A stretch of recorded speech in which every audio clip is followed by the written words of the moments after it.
So, what happens when a band gets caught in a brutal crossfire? I'm not talking about a mosh pit. I mean a crossfire between their art, their home country of Russia, and a massive global conflict. This is the wild story of Slaughter to Prevail and how their music literally became a battleground. I mean, just one look at them on stage and you get it, right? The masks, that raw intensity, the sheer power. This isn't just a concert, it's a full-on spectacle. This is the image that's taken the metal world by storm. But believe me, the story behind those masks is way more complex. Okay, so for anyone who might not be familiar, the kind of music they play is called deathcore. The easiest way to think about it is like a hurricane made of sound. You take the super fast drumming and guttural vocals of death metal, and then you slam it together with the heavy rhythmic breakdowns of metalcore. It is just unrelentlessly heavy. And at the very heart of that hurricane is their frontman, Alex Terrible. His voice is, frankly, legendary in the scene. As Metal Injection put it, when their song Demolisher came out, the internet pretty much broke. His voice isn't just a sound, it's an event. And it's a huge reason why this band just blew up. So where did these titans even come from? Well, their origin story is just as unique as their sound. The band actually started back in 2014 in Yekaterinburg, Russia. But here's the twist. Its foundation was international from day one. It was this partnership between Alex, the Russian vocalist, who'd already built this massive cult following doing vocal covers on YouTube, and Jack Simmons, a killer guitarist from the UK. So this cross-border project that started in Russia, their journey would eventually take them all the way to Orlando, Florida. But their path to success was anything but a straight line. Seriously, it was filled with chaos, major setbacks, and what seems like a constant fight just to keep moving forward. And this is a really crucial point. While the band's fame was growing, the lineup itself was anything but stable. The only two mainstays, the absolute anchors of this whole project, have always been Alex and Jack. And yeah, this timeline, it just drives that turmoil home, doesn't it? It's basically a revolving door of musicians. For any band, this kind of constant change makes it incredibly difficult to build momentum. And yet, somehow, they kept pushing. But even with all that lineup chaos, they pressed on. Their first EP in 2015 got them a record deal with a huge indie metal label, Sumerian Records, just a year later. They dropped their first full album in 2017, but then they hit a brick wall.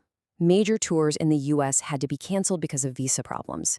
It's kind of funny, this clash with outside forces would become a recurring theme in their story. Then came 2021 and everything changed.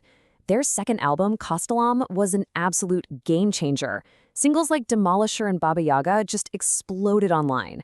Baba Yaga, which is named after this figure from Slavic folklore, was even called one of the best metal songs of the year by Loudwire. On this album, they also started mixing in some new metal sounds, which brought in a ton of new fans. This was it. This was their big breakthrough. But just as they hit the absolute peak of their musical success, events on the world stage would force them to make the most difficult decision of their entire career. This challenge wasn't about selling records or booking big tours. No, this was about their identity, their safety, and their conscience. Think about how fast this all happened. Just 2 days after the full-scale invasion of Ukraine, the band took a stand. They went public and condemned the war. By May, the Russian members had moved to Florida. And then in August, they dropped the song 1984, a powerful, direct protest against the war. Their actions were incredibly swift and totally unambiguous. And Alex made their position personal and crystal clear. In a statement, he pleaded with the world not to paint all Russians with the same brush, saying, "Do not make the whole Russian people an accomplice." That's such a powerful message, coming from an artist in a truly impossible situation. But as you can imagine, taking a stand like that comes with consequences.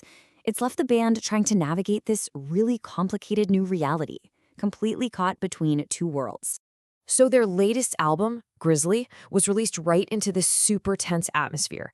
It's a record born from their new life, but you can tell their past and their homeland are never that far behind. But this is where this story gets even more complex. Because despite moving, Alex clarified in early 2025 that he still considers Russia home. He tries to visit when he can and even hopes to play concerts there again someday. He's not severing his ties. On the flip side, though, that very connection to his homeland has created some deep suspicion elsewhere. A year later, you have politicians in Stockholm calling for an investigation into the band, worried they might be spreading Russian propaganda. It's this insane paradox they're living in. They condemn the war, but the Russian identity alone makes some people in the West really wary. So, this all forces us to grapple with the big question at the heart of their story. How do you define a band that condemns its home country's war, but refuses to disown its heritage? Are they heroes who risked everything to speak out, or are they permanent outsiders, eyed with suspicion from all sides? Their journey is just a powerful, brutal reminder that in times of conflict, identity is never, ever simple.